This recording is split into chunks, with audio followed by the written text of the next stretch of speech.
To the chair, other commissioners, and staff of the Securities and Exchange Commission, I want to thank you for this opportunity to speak directly to you. My name is Paul Graywall. I'm Coinbase's Chief Legal Officer, and with me is Brian Armstrong, the Chief Executive Officer and Chairman of Coinbase. I'd like to start by turning things over to Brian to say a few words. Brian? Yeah, thanks, Paul. So again, thank you for the opportunity to respond to this Wells notice. And I thought I'd share a few words just about the founding story of Coinbase and why I decided to base it here in the US and how we've proactively sought out compliance over the last 11 years. So back in 2012, I had just read the Bitcoin white paper, and something clicked in my head when I first read this, that this might be a very important technology breakthrough that could help update the financial system globally. I'd had a firsthand experience seeing how difficult and challenging certain aspects of the financial system were. I had been a software engineer at Airbnb, and I had seen how difficult it was to send and receive payments globally to 190 countries. It was slow and expensive and difficult. I had lived in Argentina actually for a year, studying abroad and working abroad, and I had seen what a country looked like that had gone through hyperinflation, where people had lost trust in the currency and they didn't have access to good financial services. They couldn't get loans, for instance, to buy a car or a home. And so when I read the Bitcoin white paper, I thought this might be an important breakthrough, something on the order of what we saw with the internet, a new global and decentralized system that could make it easier for people to transmit value and update financial services globally. The next decision I had was, where do I want to start this company? Once I realized I wanted to start a company. And I went to some early Bitcoin meetups in San Francisco, and people were telling me, you shouldn't base it in the US, it's going to be too challenging. There's 50 state regulators and multiple federal regulators, and you should start it in Hong Kong or Singapore. And there was other firms that were starting at that time that did that. But I made the choice at that moment to start the company in the US because I knew that even if it was more difficult, the US was a major market, there was respect for rule of law. The US was a financial hub, a technology hub. It was a place where I felt entrepreneurs could work in good faith with regulators to help define clear rules for new industries as they emerged. And so I was lucky enough to raise some venture capital money. The prototype on my laptop, nights and weekends, turned into a small company, and we went off to the races. 11 years later, fast forward, this strategy of proactively working with regulators in cases where it really wasn't clear what we should do because it was a new industry, we tried to do the right thing in the absence of clarity and demonstrate good faith effort that would allow us to bring this technology in a safe and thoughtful way to hopefully 1 billion people someday. So here we are as a public company. I think we've made enormous strides, and I think the message I'd really like to leave with the commissioners and the SEC is that we're committed to working within the regulatory perimeter. We want to see a clear market structure for trading crypto securities. Not all crypto assets are securities. There's also crypto commodities, there's stable coins, there's crypto that's artwork. We're going to work with multiple regulators to make this industry safe and trusted. And a Wells notice at this stage, when there is not a clear rule book, is not constructive, and it's not good for America. We are prepared to defend that position in court, but it doesn't have to come to that. We welcome a true dialogue about a workable path forward for our industry. Now I'll hand it back over to Paul. Coinbase has been talking to the SEC about our business for many years now, including sharing our legal views on our asset listing and staking services. We have repeatedly asked the SEC for its own views on how securities laws might apply to Coinbase and our industry. And to be candid, we've mostly gotten silence in response.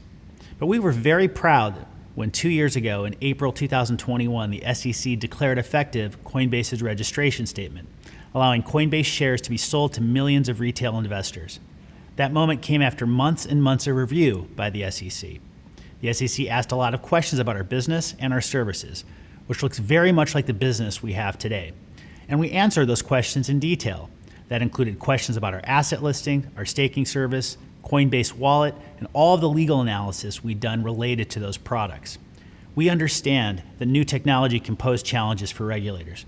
We understand new laws are sometimes needed. That is why Coinbase's core commitment to regulatory compliance has never wavered. We welcome new regulation, but we believe that regulation needs to be created in a fair way and shared with the public. I understand that the Wells notice means that the staff has reached a preliminary determination that aspects of our company's core business violate securities laws. So I want to be very direct with you. Coinbase does not list securities. We use a robust process based on SEC guidance to make sure that we don't list securities. We reject some 90% of the assets that we review.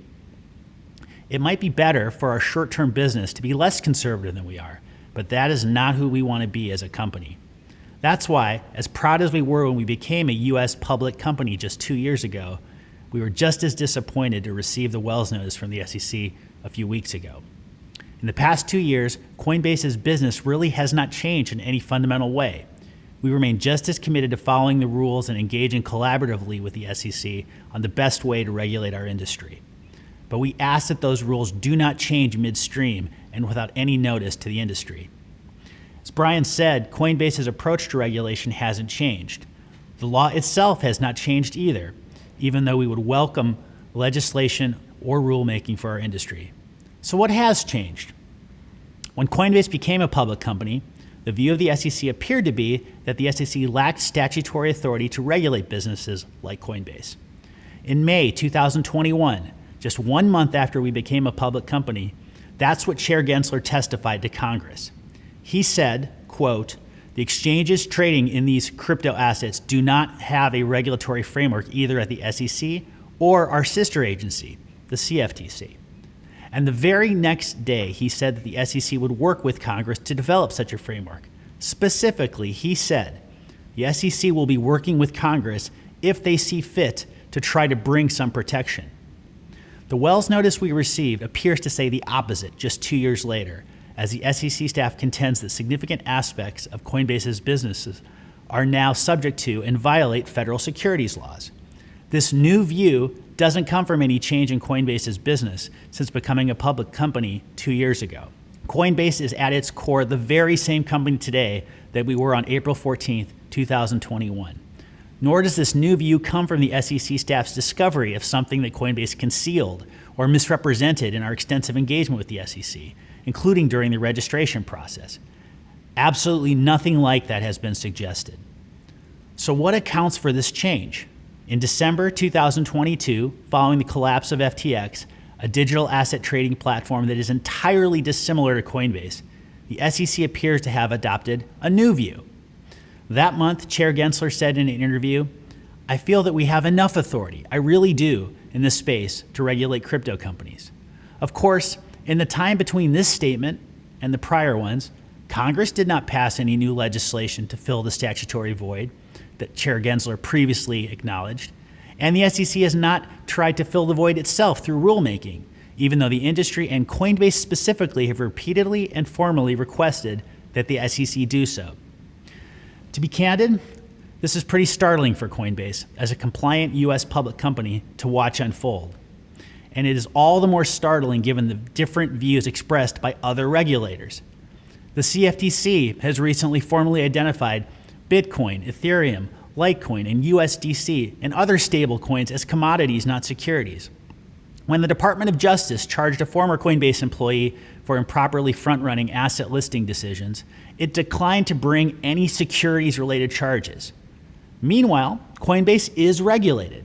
For example, Coinbase holds a BIT license from New York Department of Financial Services, and part of that BIT license means we cannot and do not list securities on our platform. We believe that legislation or rulemaking is needed if the SEC wants to expand its oversight of our industry, especially contrary to the views of other federal and state regulators. But regardless, we remain ready, willing, and eager to engage with the SEC on any topic about how securities laws can or should apply to our industry.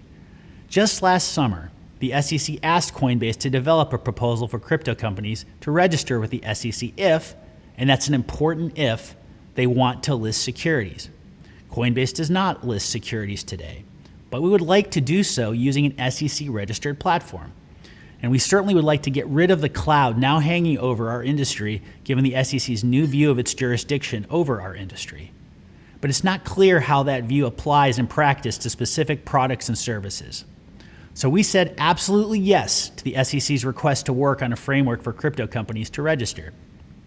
And after months and months of Coinbase sharing ideas with the SEC, on the eve of the meeting where the SEC had promised to give us feedback and its views for the first time, instead the SEC called off the discussions altogether.